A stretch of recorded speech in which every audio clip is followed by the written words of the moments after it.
Halo teman-teman, nama saya Atta Laryansa Sukmawan dari kelas 4A. Di sini saya akan menjelaskan mengenai materi larutan elektrolit dan non-elektrolit. Apa yang dimaksud dengan larutan elektrolit dan non-elektrolit ya?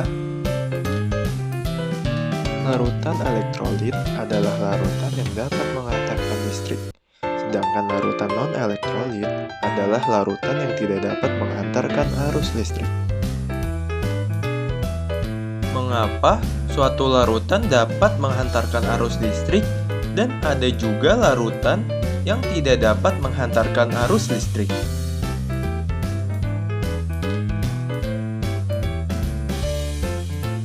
Mari kita simak percobaan berikut ini.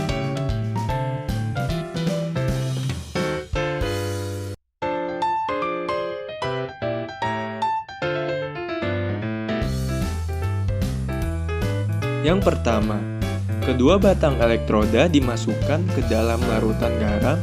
Ketika saklar dihidupkan, nyala lampu terang dan kedua batang elektroda menghasilkan gelembung gas.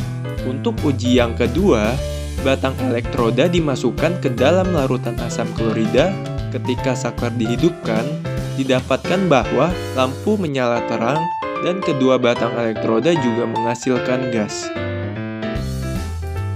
Pada uji larutan yang ketiga, batang elektroda dimasukkan ke dalam larutan glukosa.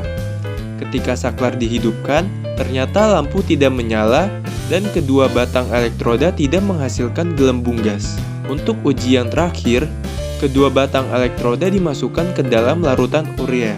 Ketika saklar dihidupkan, lampu juga tidak menyala dan kedua batang elektrodanya juga tidak menghasilkan gelembung gas. Apakah semua larutan mengandung ion? Tidak semua larutan mengandung ion. Hanya senyawa ion dan kovalen polar saja yang dapat mengalami ionisasi. Berdasarkan sifat dan jenis daya hantar listrik, larutan terbagi menjadi 3 golongan.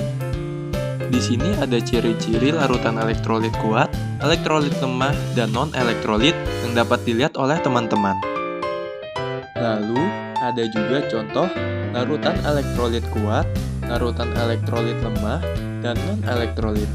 Demikianlah pemaparan materi mengenai larutan elektrolit dan non-elektrolit. Terima kasih teman-teman.